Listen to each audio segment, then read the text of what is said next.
बिस्मिल्लाहिर्रहमानिर्रहीम। अस्सलाम वालेकुम। मैं हूँ सिद्रा और आप देख रहे हैं मेरा यूट्यूब चैनल कुकिंग विद सिद्धो।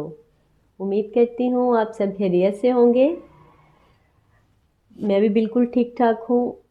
तो आज मैं अपनी किचन में बना रही थी मूंग मसूर की दाल के पराठे। मैं उसका आटा गूंदने लगी थी तो मैंने कहा चलें जी मैं आपसे शेयर करती हूँ। पाकिस्तानी है तो फिर कैसे हो सकता है कि हर चीज़ को हम यूटिलाइज़ कर लें किसी भी तरीके से। तो हम पाकिस्तानी हैं तो कैसे ना हम किसी भी चीज़ को यूटिलाइज़ ना करें। तो मैंने कल दाल चावल बनाए थे तो मैंने कहा चले अब जो दाल बच गई है तो उसको हम कहीं यूज़ में लाते हैं। मैं आटा गूंदने लगी थी तो मैंने कहा आपसे मैं शेयर करती हूँ। वैसे तो मैंने दाल बहुत स्पाइसी बनाई थी लेकिन फिर भी मैं उनमें थोड़े से इंग्रेडिएंट्स ज़्यादा ऐड कर रही हूँ।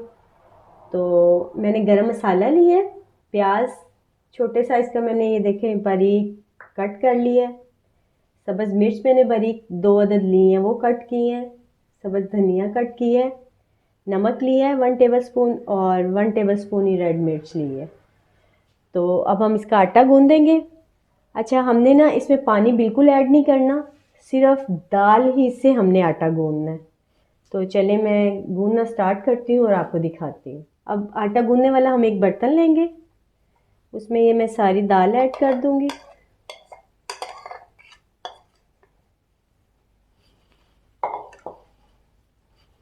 प्याज जो मैंने कट किया है बारीक, बिल्कुल बारीक काटना है।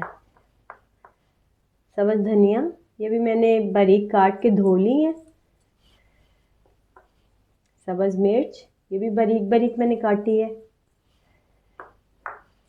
सुरख मिर्च 1 टेबलस्पून, नमक 1 टेबलस्पून, गरम मसाला और ज़ीरा लिया है मैंने। अब हम आटा डालते जाएंगे और इसको मिक्स करते जाएंगे विदाउट पानी। अब आटा डालते जाएं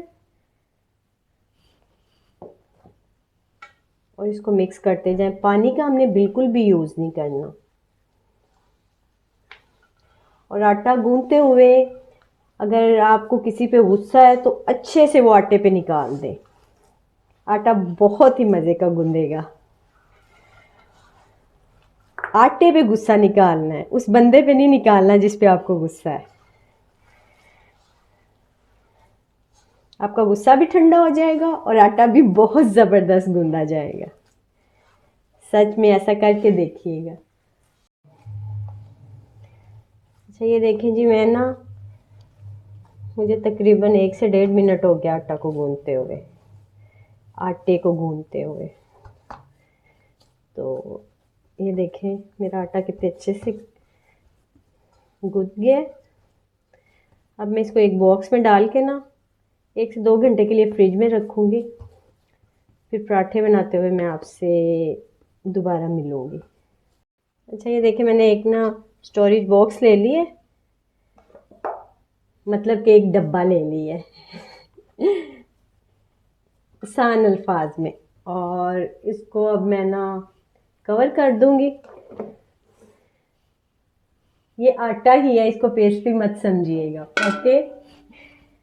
तो इसको अब मैं फ्रिज में रखूँगी 1 से 1.5 घंटे के लिए और फिर आपसे मिलते हैं 1-1.5 घंटे बाद। ये मैंने दाल वाला आटा 1 घंटा फ्रिज में रखा था। तो अब इसके मैं पेड़े बनाऊंगी और हम इसकी रोटी बनाना स्टार्ट करते हैं।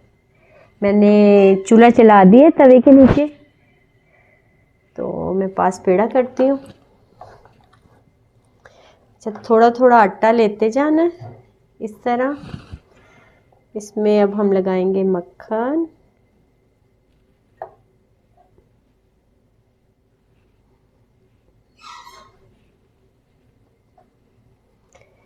फिर से थोड़ा सा आटा लेंगे, खुश्का लगाएंगे, खुश्क आटा मतलब, और ये मक्खन वाली जगह पे। इससे रोटी बहुत क्रिस्पी बनती है, इस तरीके से बनाने से रोटी।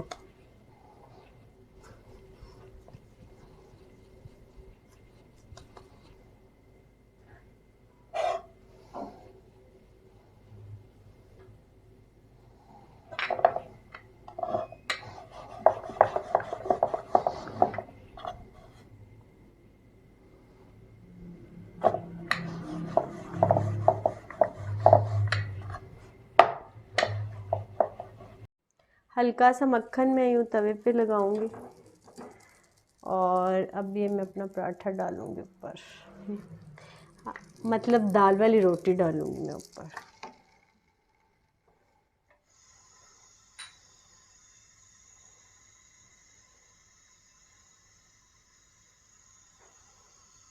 अगर आपकी रोटी गोल ना बने तो यूँ हाथों की मदद से इसको गोल कर लें।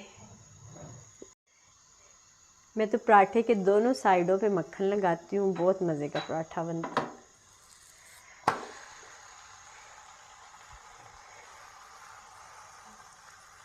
ये उन सब के लिए है जिनके बच्चे खाना नहीं एटलीस्ट खाते, तो बहुत ही मज़े का ये पराठा बनता है। जो सालन सब्जियों से भागते हैं ना बच्चे, तो आप ये उनको दाल का पराठा बना के खिलाएं, बहुत टेस्टी बनता है, बहुत मज़े का बनता है।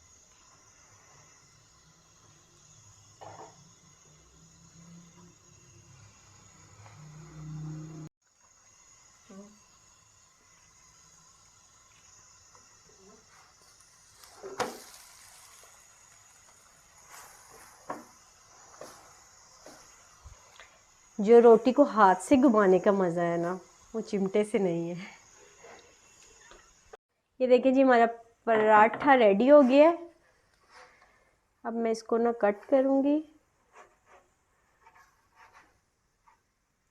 ये देखें जी, हमारे दाल का पराठा रेडी है। मक्खन और दही के साथ इंजॉय करें। ये मैंने मक्खन लिया है, घर का मक्खन निकाला हुआ है, दही भी घर की है। तो दही में आप ज़ीरा या काली मिर्च ऐड कर सकते हैं, हम वैसे सादा ही खाते हैं। और ये देखें जी, बहुत ही यम्मी और बहुत टेस्टी बना है। लाजवाब, मज़ा आ गया। आप भी मेरे तरीके से बनाएं, अपने बच्चों को खिलाएं, खुद भी खाएं, बच्चों को लंच में दें। और इस वीडियो के नीचे कमेंट करके बताएं कि आपको ये मेरी दाल के पराठे की रेसिपी कैसी लगी है। अगर आपको ये वीडियो और रेसिपी अच्छी लगी है तो वीडियो को लाइक कर दें, शेयर कर दें और सब्सक्राइब कर दें। कमेंट ज़रूर करके बताइएगा कि आपको मेरी ये रेसिपी कैसी लगी है। बहुत शुक्रिया।